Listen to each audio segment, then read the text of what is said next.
Bueno, retomamos de acuerdo a lo que les hice conocer en el anterior encuentro. Vamos a ver ahora el punto de las universidades nacionales. Las universidades nacionales. La Constitución de 1994 consagró la autonomía y la autarquía de las universidades nacionales. En la historia de las universidades nacionales argentinas, muy rica, por cierto, las instituciones universitarias estuvieron regidas por distintas leyes, pero no se consagraba la autonomía de las mismas, sino que ellas eran consideradas autárquicas y ellas estaban vinculadas al Poder Ejecutivo Nacional a través del Ministerio de Educación. De hecho, cuando ustedes vean la ley de procedimientos administrativos y estudien a través de su decreto reglamentario los llamados recursos administrativos y en particular el recurso de alzada, van a notar que allí ha quedado,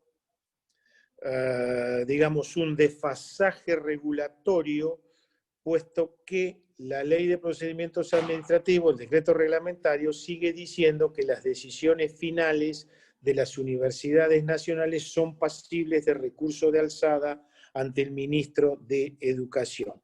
Bueno, ese error legislativo debe interpretarse como que ley posterior deroga a la anterior, más allá que estamos hablando de una ley y lo que yo les comento es un decreto reglamentario de otra ley.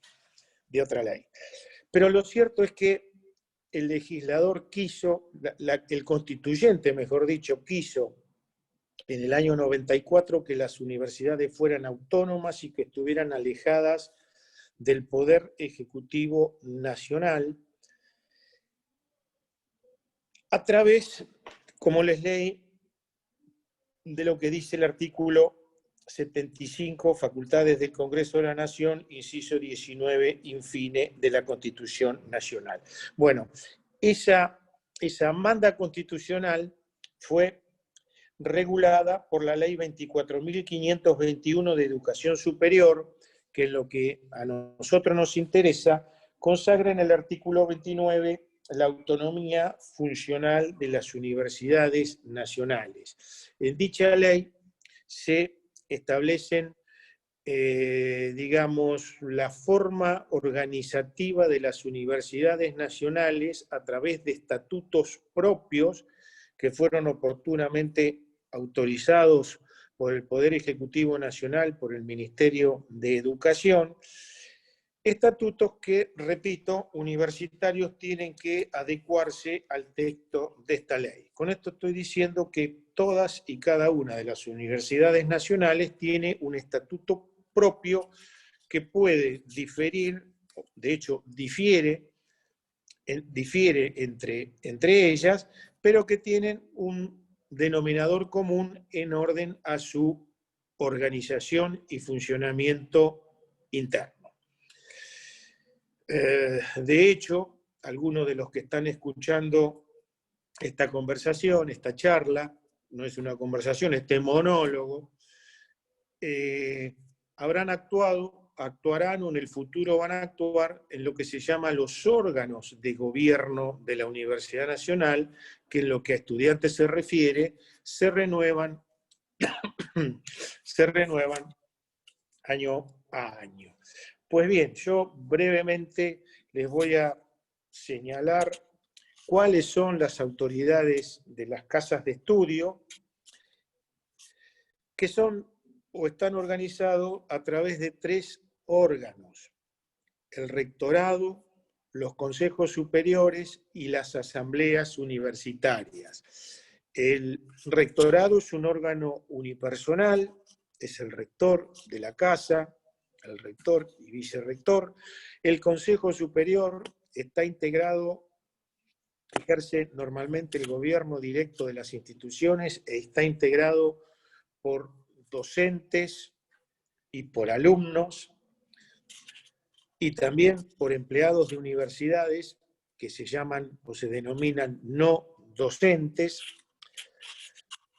y también por la asamblea universitaria que tiene la misma composición. En ese orden de ideas, el denominador común es que la mayoría de los integrantes de esos cuerpos colegiados pertenezcan al claustro docentes o de profesores. Es decir, que los alumnos per se no podrían lograr mayorías o mayorías relativas. En nuestro estatuto, en el Estatuto de la Universidad Nacional del Sur, que lo van a ver publicado en la página institucional de la Casa y que tendrían que mínimamente leer, si es que ya no lo han hecho, no necesariamente porque lo pide nuestra materia, sino por su pertenencia a esta casa de estudios y, repito, su pertenencia a los claustros que integran el gobierno de la universidad. Bueno, van a encontrar con detalle todos estos temas. Solamente diré que nuestra universidad tiene la particularidad de estar organizado en lo que se llama departamentos. Ustedes están o pertenecen, son alumnos del Departamento de Derecho, mientras que otras universidades tienen facultades, no departamentos. ¿Cuál es la diferencia o en qué radica la diferencia? Bueno, en que tradicionalmente la organización de la Universidad Nacional del Sur se ha dado de manera departamental en un intento de aprovechar mejor sus recursos humanos, es decir, que aquellas asignaturas que son comunes en cuanto a sus contenidos, comunes a varias carreras de nuestra universidad, son dictadas por cátedras que pueden pertenecer a distintos departamentos. Ejemplo, cuando ustedes habrán estudiado economía, por ejemplo, que es una de las asignaturas de nuestra carrera, bueno, los docentes pertenecen al departamento de economía. Docentes del departamento de Derecho imparten enseñanza en otros departamentos que tienen materias de contenido jurídico, como por ejemplo la carrera de contador. Bueno, esa es la nota saliente de la organización departamental. La otra, que es la que tienen la inmensa mayoría de las universidades argentinas, descansa en una organización de tipo facultad, donde se replican todas las autoridades de la universidad en cada una de las facultades. A su vez, y volviendo a nuestra casa de estudio, en cada departamento funciona un decanato, un decano, con un consejo departamental que tiene a su cargo las competencias que fija el Estatuto de la Universidad Nacional del Sur.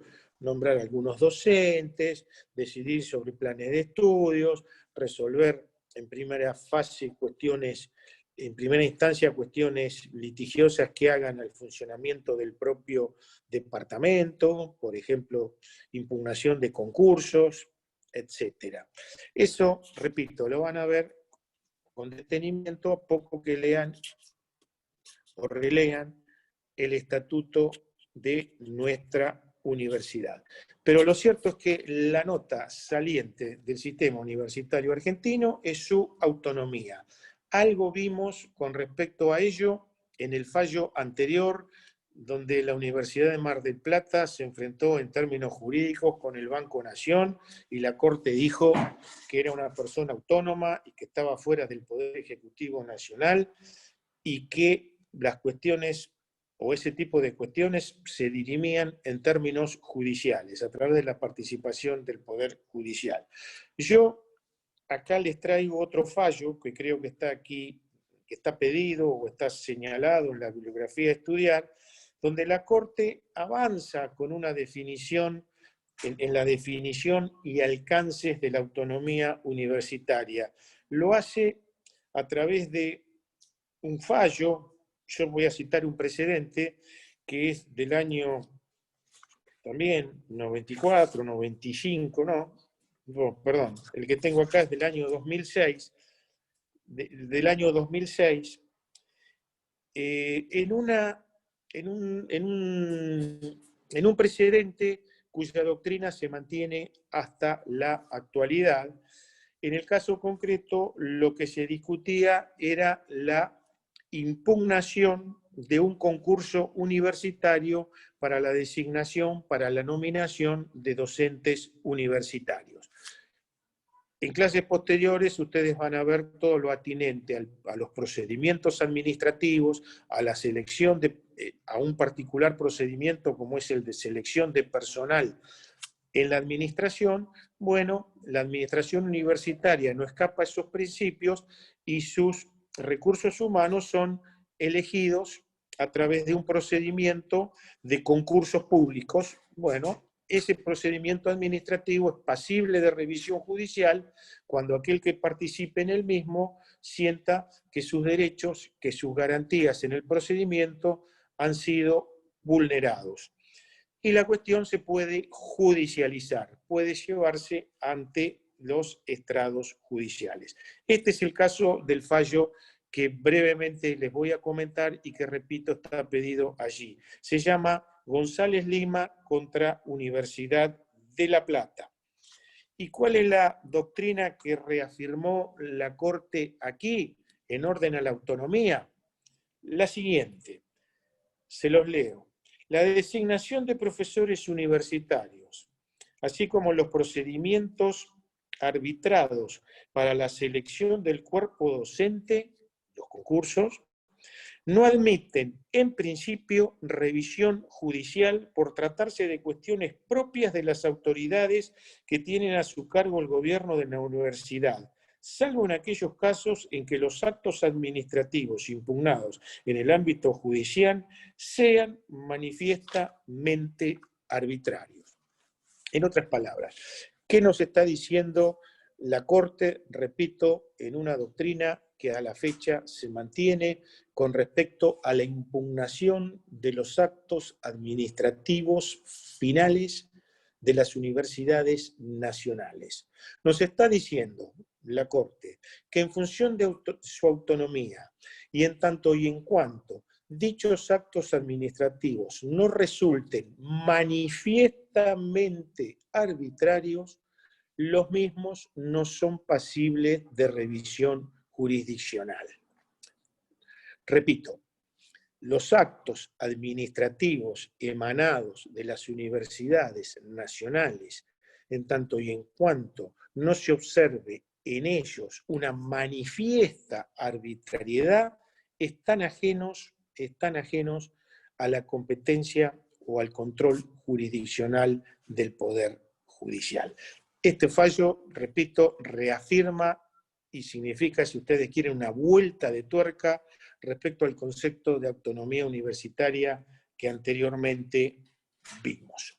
Doy por terminado este tema y brevemente me voy a referir al punto del régimen legal en la provincia de Buenos Aires respecto a los municipios. Muy breve, porque estos son temas que ustedes mínimamente habrán estudiado en su curso de Derecho Constitucional y que van a estudiar con mayor profundidad en el próximo curso de Derecho Administrativo 2. Soy breve. Entonces, la discusión hasta el año 94 estaba referido a si las municipalidades argentinas eran personas jurídicas autárquicas o autónomas.